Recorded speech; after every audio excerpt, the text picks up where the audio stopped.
Welcome to Black History in Upstate New York.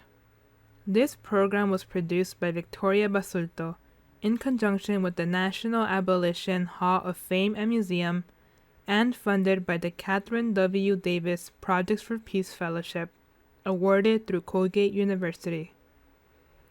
Black History in Upstate New York will provide a combination of bite-sized informational videos and longer presentations by scholars on historical figures and places that emphasize the crucial role Black Americans have played in the history of upstate New York.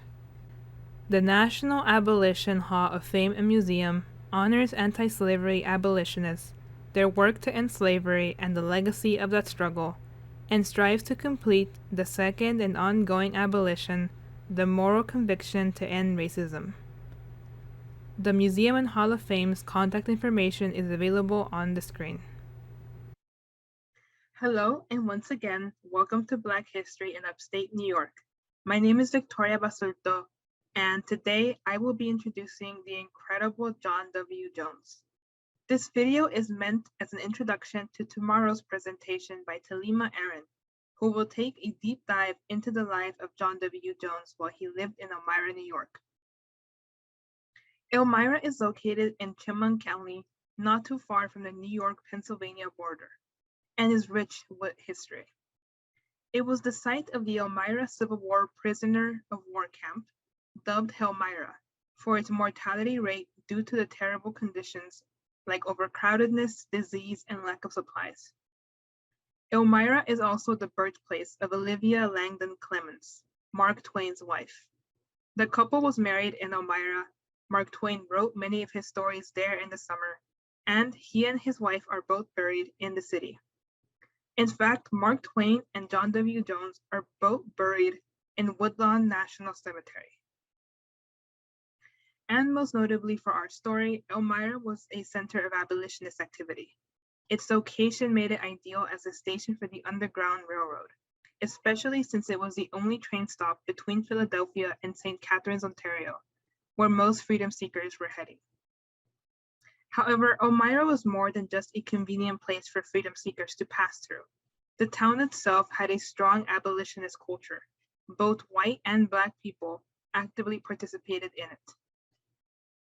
For example, Reverend Thomas K. Beecher, the pastor of Park Church, was a man known to contribute financial help to freedom seekers he encountered. The famous abolitionist, born in Oneida County, Jervis Langdon, often conducted freedom seekers out of his base in Elmira. In town, there was also the Smith couple, Dr. Nathaniel and Sarah Smith, who lived in South Creek, and who were the ones who sheltered John W. Jones and the rest of the freedom seekers that were in his group upon their arrival in Elmira. All of these individuals, and many more that you can read about more on the John W. Jones website, contributed to the abolitionist culture of Elmira. So, who was John W. Jones? Jones was an abolitionist who, from his home in Elmira, New York, helped around 800 freedom seekers escape slavery and find freedom. His home, the center of his operations as an Underground Railroad stop, still stands today and has been converted into a museum that welcomes visitors to explore its space. According to the John W. Jones Museum's website, the space, quote, highlights the history of African Americans who settled in New York and the activity of local abolitionists, emphasizing Elmira's role as the only regular agency and public station on the Underground Railroad between Philadelphia and St. Catharines, Canada, and explore Mr. Jones' community involvement and his relationship with his contemporaries, end quote. John W. Jones was born on a plantation in Leesburg, Virginia in 1817, where he was enslaved to the Elsay family. He worked as a houseboy to William Elsay's daughter, Miss Sally. However, her growing age concerned Jones, who feared that he might be sold to another plantation upon her death. This was not an unsubstantial fear on his part. Many enslaved men and women knew that being sold to a plantation in the Deep South would mean even more strenuous labor and worse living conditions, which significantly lessened life expectancy. As an interesting digression here, this is part of the reason why the character Jim from Mark Twain's book, Huckleberry Finn, runs away from his owner, Miss Watson. He tells Huck in the book that he was afraid of being sold down to New Orleans. Louisiana was in the Deep South, and Jim at the time was located in Missouri. So this is an interesting thing to think about, especially considering that historical evidence makes us aware that Mark Twain and John W. Jones met a few times in Elmira as they were contemporaries. So on June 3rd, 1844, Jones, his two half-brothers, and two other enslaved men from a nearby plantation fled from Virginia and made their way north. Their journey on the Underground Railroad led them through several stops in Maryland and the Free States of Pennsylvania before arriving in Elmira in July 1844. This was a journey of 300 miles that they undertook. As Talima Aaron reminded me in a discussion that we had, compound the distance with the summer heat, the difficulties of crossing thickly forested areas on foot, the fear of being caught, the threat of slave hunters, and the lack of supplies, and we can barely begin to imagine the difficulties of their journey. Jones decided to settle in Elmira, where he became an agent of the Underground Railroad in 1851. His time as a conductor is remarkable, and historians estimate that by 1860 he had helped somewhere around 800 freedom seekers on their way to northern cities like Rochester, and more often than not, to Canada, especially St. Catharines, Ontario. Often he housed large groups of fugitives in his own home, holding up to 30 at one point.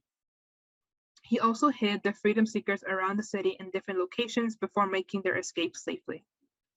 Again, this underscores the network of abolitionist-minded individuals that Jones interacted with in Elmira. This was a time in which betrayals were very common. Southern plantation owners offered rewards for the return of runaways, and bounty hunters often prowled northern cities and kidnapped the Black people, even if they weren't runaways. So it is remarkable that so many freedom seekers passed safely through Elmira and received the help of Black and white people alike. Of the 800 or so people that Jones helped, there is no record of any of them having been caught. While Jones worked as sexton for the First Baptist Church, the Civil War broke out, and what was initially known as Camp Rathbun or Camp Chemung, barracks that served as training grounds for Union troops, were converted into the Elmira prison camp in 1864.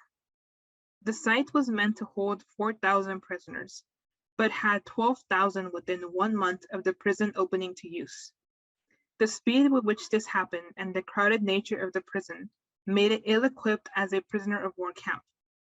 From July 6, 1864 to July 11, 1865, just 12 months of operation, 2,970 prisoners out of 12,100 died of malnutrition, exposure to the winter conditions, disease, and lack of medical care, among many other factors. Although Elmira, as the prison was dubbed, is a horrible moment in Elmira's history, Jones's involvement in the story is worthy of notoriety. The US government hired Jones to bury the 2,970 prisoners that died in the prison camp in the Woodlawn Cemetery. Jones buried the soldiers with such grace, care, and compassion, which was remarkable considering the men he was burying were fighting precisely to keep men like himself enslaved, that this site differs significantly from other places where prisoners of war were buried.